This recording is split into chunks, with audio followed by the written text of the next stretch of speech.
The accounting firm of Haynes, Eisenbarger, and Skia presents the 28th College Football Hall of Fame season of Fighting Irish Preview.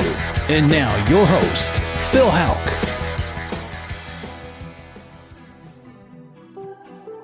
The 69 Mets, the Prodigal Son, the Apostle Peter, Tiger Woods, and Ebenezer Scrooge.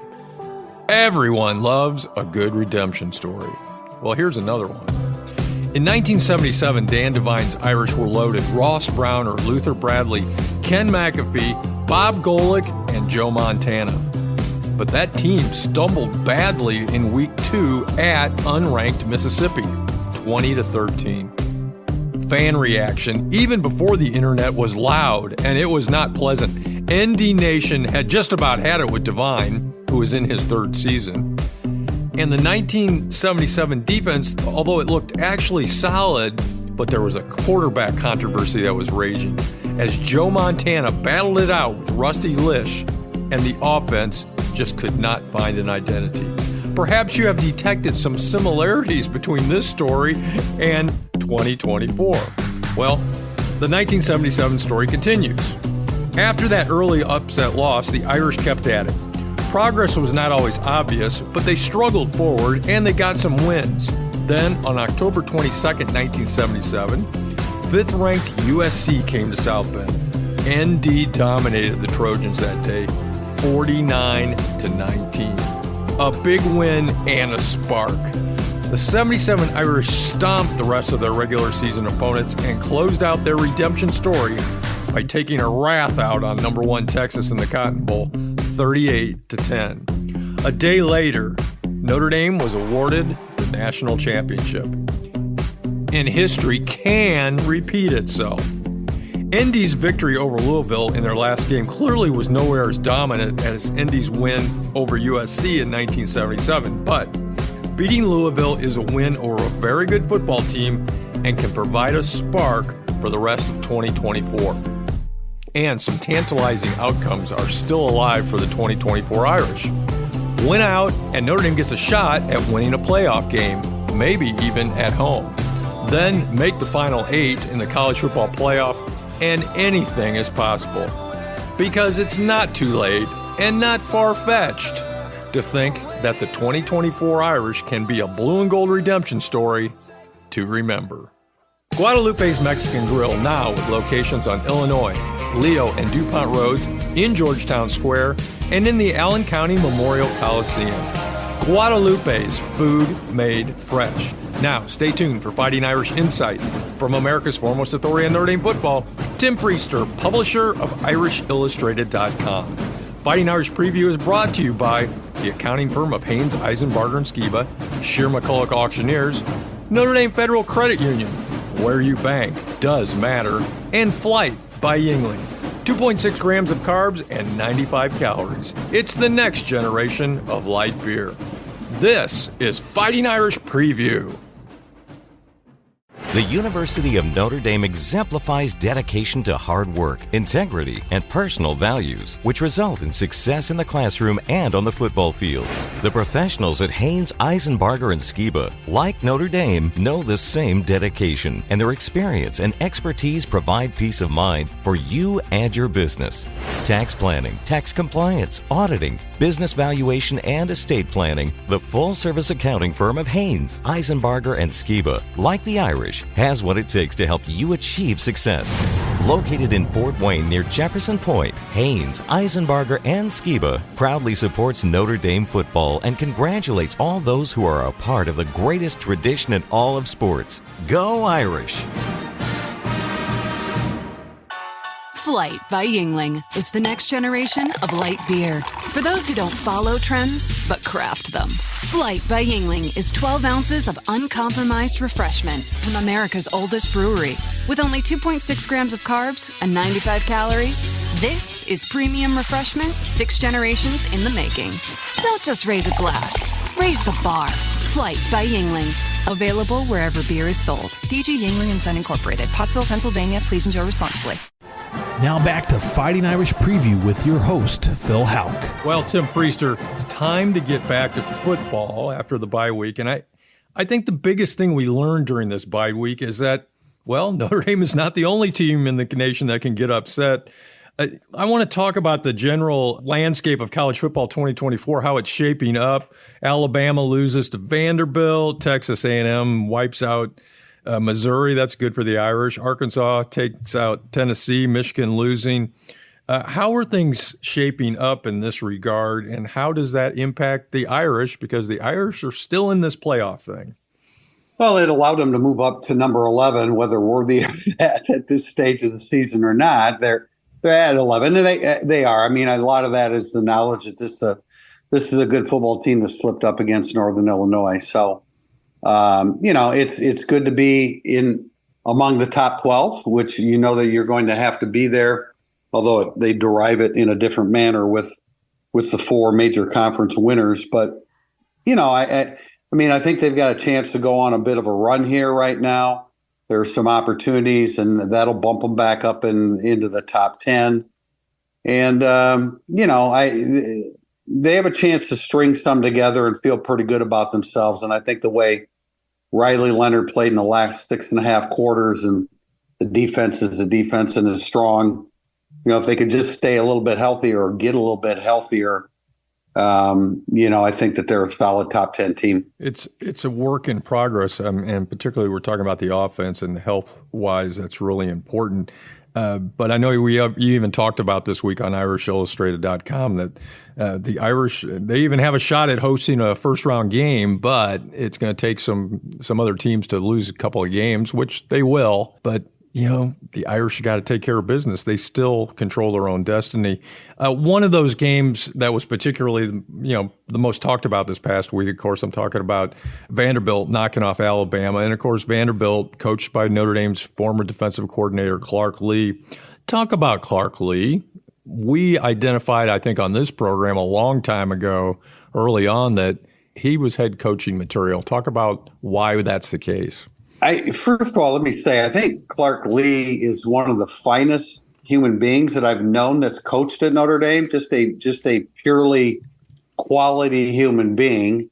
Secondly, a great defensive coordinator. The rap against him, Phil, was always that he wasn't a great recruiter. He's not a real outgoing personality. He's not necessarily going to talk people up and convince them to come to Notre Dame. But just in terms of who would you want your son to play for?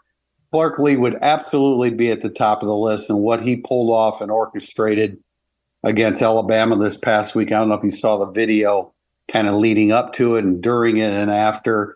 Just a top-notch, definitely a great defensive mind. I don't know how good of a head coach he is. It's hard to tell. He's only won 3 conference games, in the SEC, but boy, what a big one. And can't say enough good things about what a great representative of Vanderbilt, which is his alma mater, but would be a great representative of Notre Dame as well. Well, you mentioned something interesting. He's at his alma mater, and a lot, but would he leave his alma mater? And I know this is so speculative, and it's years, likelihood at the earliest in the future.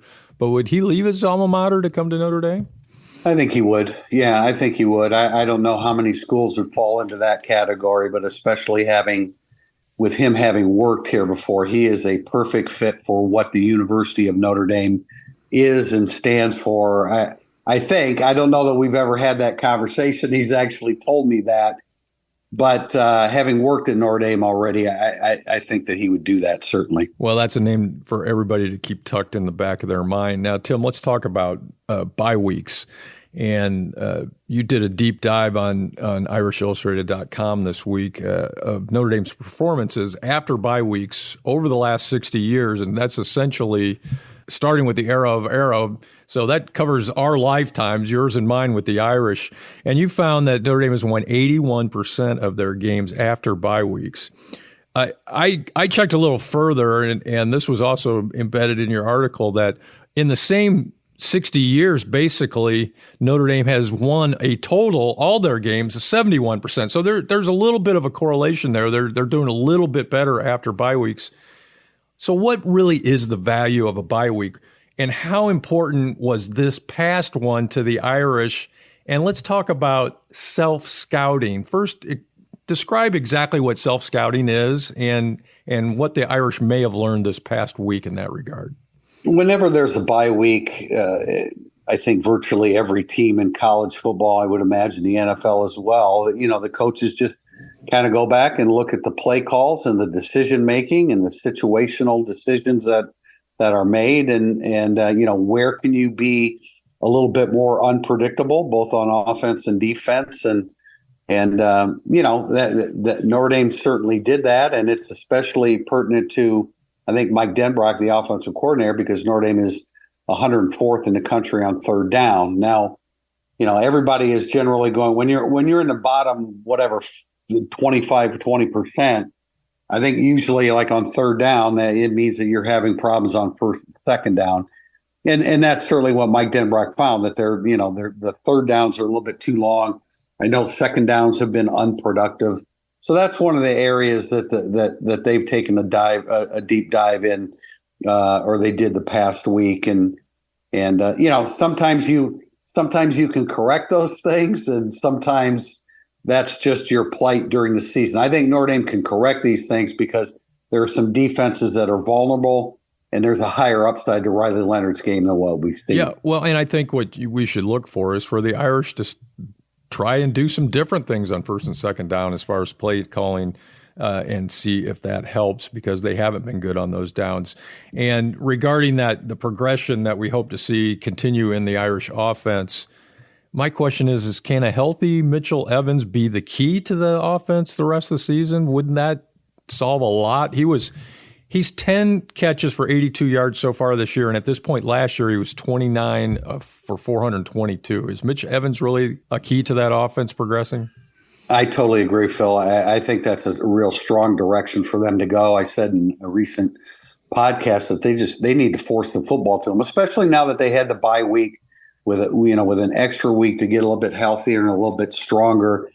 We saw how good Mitchell Evans was last year, and I think that if you get him involved more, now you open some things up for your wide receivers, because you have to account for Mitchell Evans then. So yeah, I'm totally on board with that, Phil. I think Mitchell Evans is a real key, again, especially against a handful of defenses here that have struggled themselves on their side of the football. Well, I think he can certainly be a great big warm security blanket for Riley Leonard when maybe you make that first read and then you just go throw the ball to Evans if the first read's not there, because he creates space and he's reliable. So let's hope the Irish offense goes in that direction. Now a question about progression or things that had to have been dealt with in the last 2 weeks since the last game on the defensive side of the ball. And I'm talking about the Viper position, particularly with Jordan Botelho and now Boubacar Traore out. Talk about Junior Tuihalamaka, not exactly heralded, but he hasn't played too bad. But what do you gain? What do you lose with him taking most of those snaps? And where do some other guys fit in? Logan Thomas, maybe Josh Burnham. Go ahead. Yeah, you lose a ton without Traore. I think he's going to be a very special pass rusher. Botelho was a lot better before he was injured against Purdue. Tuihalamaka has played his best football the last 2 games. There's no doubt about it, and especially Louisville, because that's that regardless. I know they've lost again since Notre Dame played them, but that's still a good football team, and I thought he played really well. What they've done with Josh Burnham is they've moved him from the strong side defensive end position back to Viper. Now, Viper is one that he's familiar with, and he's coming off an injury, but they need Tuihalamaka and Burnham to really play well. Logan Thomas is a young freshman, but he has some pass rush skills, and they need R.J. Oben on the other side of the ball or the other side of the line to be more effective. I'm not sure that's going to happen. I think a heavier dose of Bryce Young moving forward, the true freshman and a son of Bryant Young. I think the upside's really great there, but it's not an ideal situation because Traore was your best pass rusher and Botelho was 1A. Well, the question to the pass rush, may it just lie in an Al Golden scheme? There are other ways to bring pressure on the passer. So how might Al Golden, what might he dial up to try and deal with the lack of a pass rush? Well, he's so aggressive with his linebackers. We'll continue to see that. Kingston Viliamu-Asa is very good at it. Jalen Sneed is good at it, although his snap count was down to 12 against Louisville. We really haven't seen, I shouldn't say that. Benjamin Morrison, there have been a couple corner blitzes, but what can you do? You do some twists, you do some blitzes from the second level, some blitzes from the third level, but ultimately to be a great pass rushing team, you want to be able to do it with your defensive front. And it's going to be a little bit more difficult to do that without Traore and Botello. Yeah, that's ideal to do it with that defensive front. But you love Al Golden's experience in this area, and he'll find ways to bring pressure. And when it comes to corner blitzes, one thing I've learned in 35 years of covering football is fans love corner blitzes until they fail. And then when they fail, they fail miserably. But when they work, they can be spectacular. Okay, Tim, news from a week ago. We didn't talk about it last week, but I do want to talk about it today. And we're going to go with the quarterback decommitting, Deuce Knight decommitting, apparently going to go to Auburn. So, this kid, all he did was proclaim his love for Notre Dame for over a year. Did all the right things, came and visited repeatedly, was recruiting other kids to come to Notre Dame. Was this all about NIL money? And where does Notre Dame go from here? Because they got to take a quarterback for the class for next year. I don't think there's any doubt that he got a better offer, but I also think there's a much greater path to playing time and starting at Auburn than there is at Notre Dame. So from that perspective, it's 2024. We know what we're dealing with in college football right now, and Auburn's in a position where they've got to have a franchise quarterback, and Notre Dame probably has that in C.J. Carr. So I guess you get to understand it. That the frustrating thing is the disingenuous nature of his recruitment and the constant back and forth with Notre Dame and not being completely honest with what you're going to do. It's further evidence that no commitment is totally binding. And as I always say, if you don't want to be at Notre Dame, don't be at Notre Dame. Well, and culturally, it just didn't look like a fit from the start. But on the other hand, he was saying all the right thing. But, still, Notre Dame had to take the shot, I think. And you miss 100% of it. It's a cliche, 100% of the shots you don't take. I thought they still were going to get him, and it just didn't work out. No, Phil, Notre Dame will be able to field a team without Deuce Knight. They will, but all right. But where do they go from here? They got to find somebody. Yeah, I do. And I don't have a list right in front of me, Phil. I apologize, but they have a handful of prospects out there, and they may not get one with quite the upside that Deuce Knight offered, and maybe not quite as dynamic as what Deuce Knight was capable of doing. But they're in on guys. They're not going to go empty-handed. Now the quarterback room is going to change dramatically next year, of course, without Riley Leonard, and there's no way that Angeli Minchie are both on the roster. So that's in the state of flux. But if you go to IrishIllustrated.com, we have a thorough list of prospects that can replace Deuce Knight. Yeah, there were a couple of good articles there, and I would note that just to sum that all up, 9 out of the top 100 prospects for in the class of 2025 still are not committed. So they're all fair game. And, of course, everybody's fair game these days. There are several flip targets. There's a prospect from Hawaii whose name I will butcher, Jaron Sagapoleteli.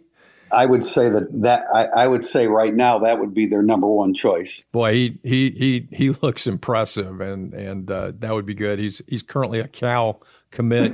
Other programs are after him, USC, Oregon, not surprisingly. And then Noah Grubbs is committed. He looks like a great prospect for the class of 2026. Okay, one more roster question. Looking ahead, what areas of priority do you foresee for the Irish? And you've talked about this week, I think on a podcast I heard, the Irish having in the transfer portal next year. And I assume they're not going to be looking for a quarterback, so that impacts their ability to bring in other positions. Yeah, I wrote about this this week as well. Yeah, defensive tackle without a doubt. I think you need 2 veteran established defensive tackles. It's just not a great backup situation right now behind Cross and Mills. So defensive tackle, I think you're going to need a couple wide receivers because of 3 transfers that came in, and possibly Jaden Thomas, who has eligibility remaining but hasn't been a feature guy. So that could be 4 wide receivers walking out the door. I think defensive tackle, wide receiver are priorities. Safety, I think, is a priority because Don Schuler is really only going to be the only experienced one remaining back there. They've got some young guys. And then, a corner, a kicker, a punter if Rendell doesn't get additional eligibility. Maybe who knows, Jadarian Price, is he going to be satisfied with limited carries? Maybe you need another running back, although they do have one coming in and Justin Thomas in the class of 2025. But defensive tackles, safeties, certainly wouldn't hurt to get an established defensive end either. Yeah, never. And the Irish won't be spending their money on their NIL on a quarterback this year. No, they will not. No, they definitely won't do that. They have options there. CJ Carr, I don't know if he's the number one option in 2025, but in the long haul, they definitely expect CJ Carr to be a starter and a standout for Notre Dame. Yeah, and that's going to free up NIL to pay other guys. So I would look for the Irish to bring in a few more than usual next year. Thanks, Tim. Coming up, it's the all-time Irish hero, key to an Irish victory, injury report, and the world-famous Irish Illustrated prediction. And during the break, it's the Fighting Irish Fact of the Week, brought to you by Ron Wise and the Wise Insurance Agency. This is the 402nd edition of Fighting Irish Preview. This is Art Salzberg. I don't speak for a lot of companies, but Shearer McCulloch is a firm that provides a great and much-needed service. As Sharon and I get older, we've been thinking of moving, but frankly, the thought is somewhat overwhelming. That's where Shearer McCulloch comes in with a full-service plan that takes the pressure off. Listen to this. Shearer McCulloch will sell your house, auction the items you don't want to take, then pack everything else and move you. In sports terms, that's a blowout win. Shearer McCulloch uses an international auction platform to make sure your possessions are seen by the right buyers. They'll get top dollar for your special treasures. Shearer McCulloch is highly recommended by leading retirement communities and law firms, plus they're AAA with the Better Business Bureau.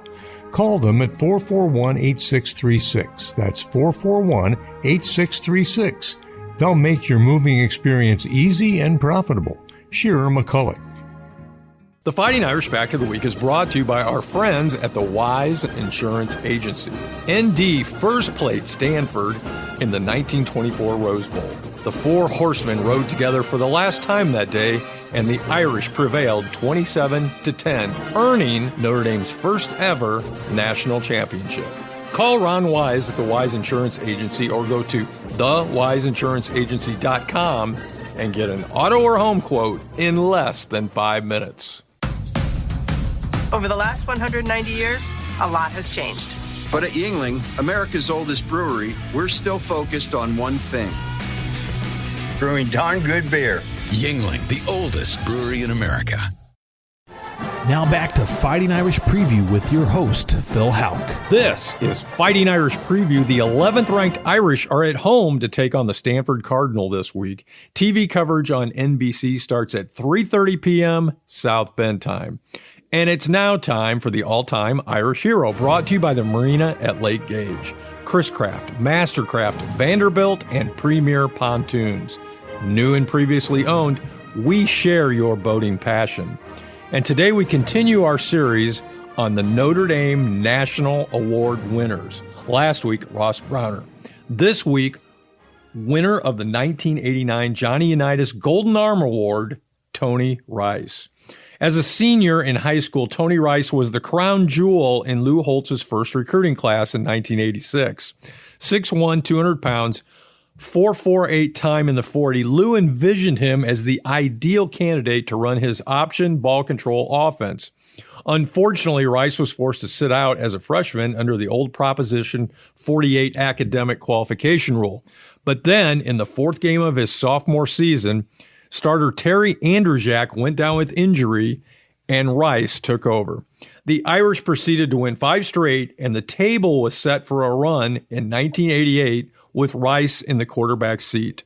Rice was not a gifted passer, but he did it well enough to complement his running and option skills and over-the-top leadership skills. In the 1988 championship season, he threw for 1,176 yards, 8 TDs, and ran for 700 yards and 9 more TDs as the Irish rolled to a perfect record and the national title.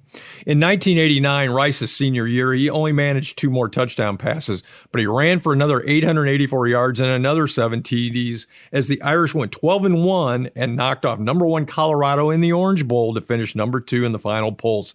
Tim, one thing is for certain, Tony Rice was a flat-out winner.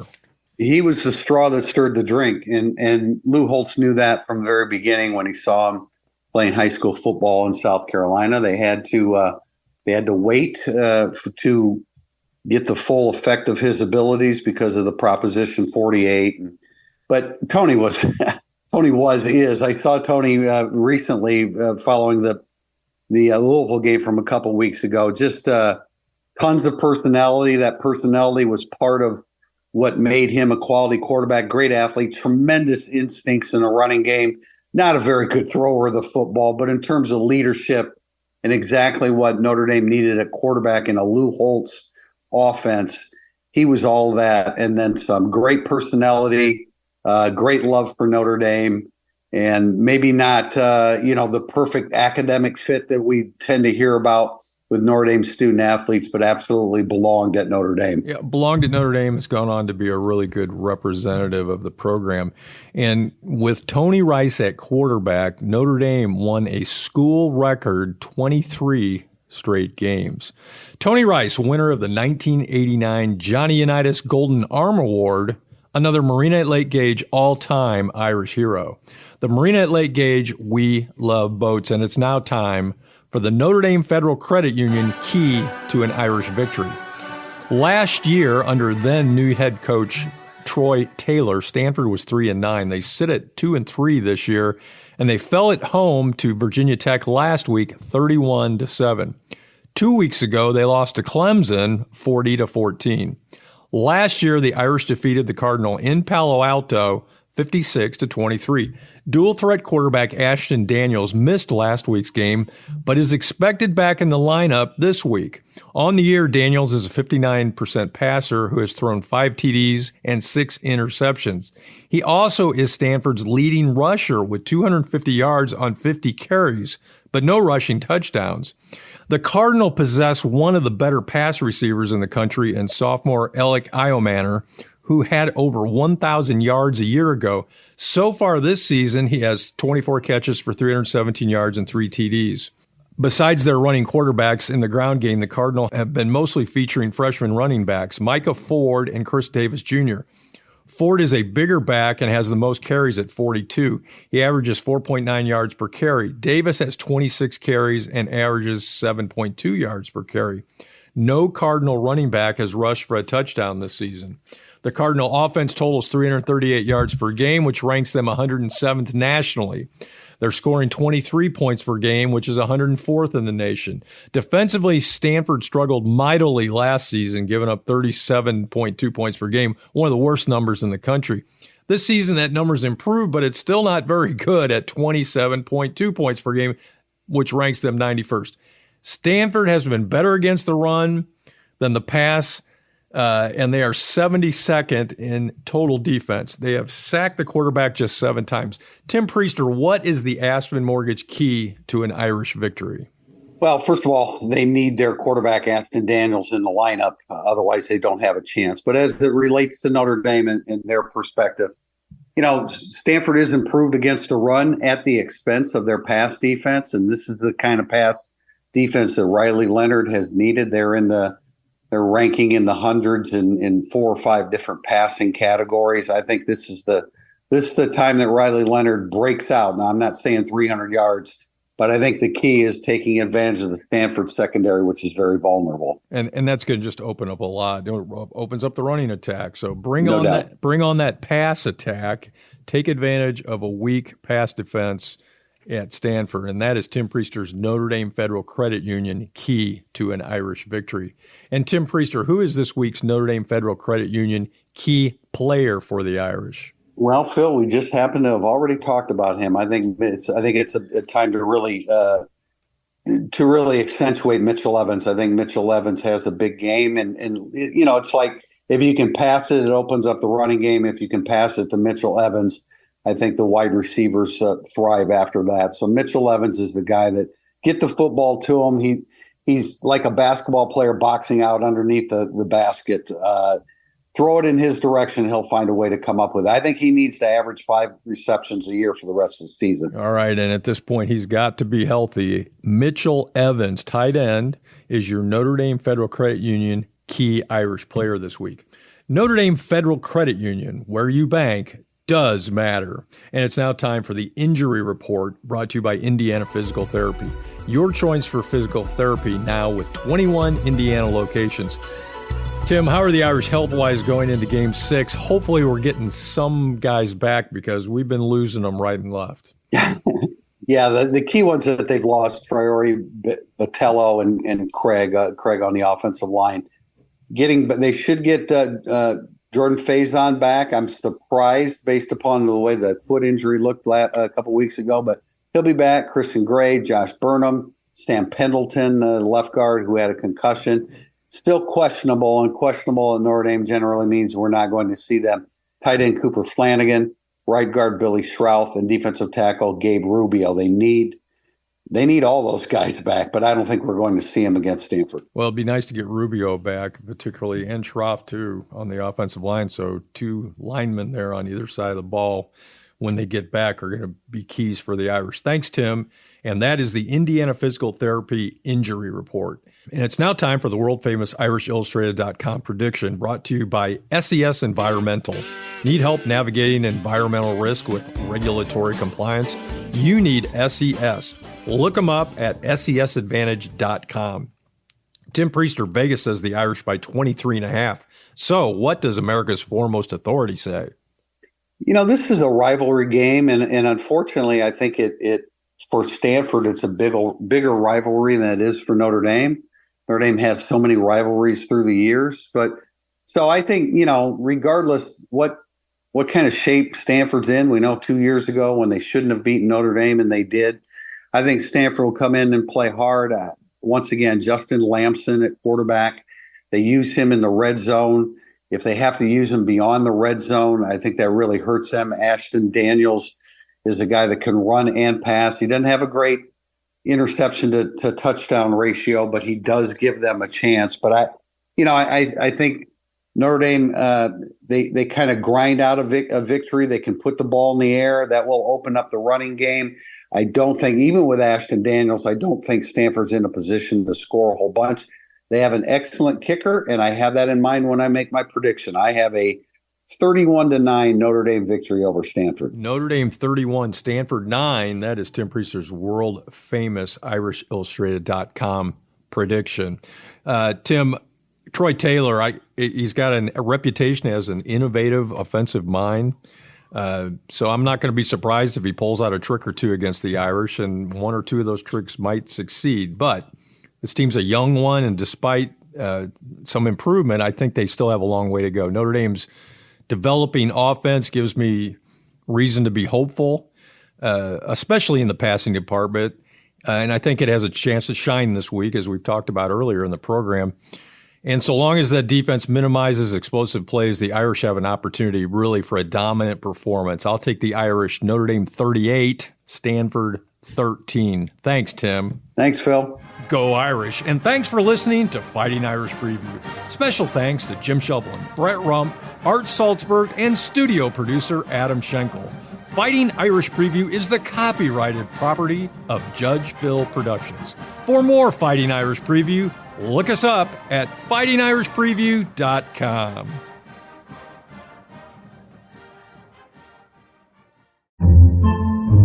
Podcasts by Federated Media.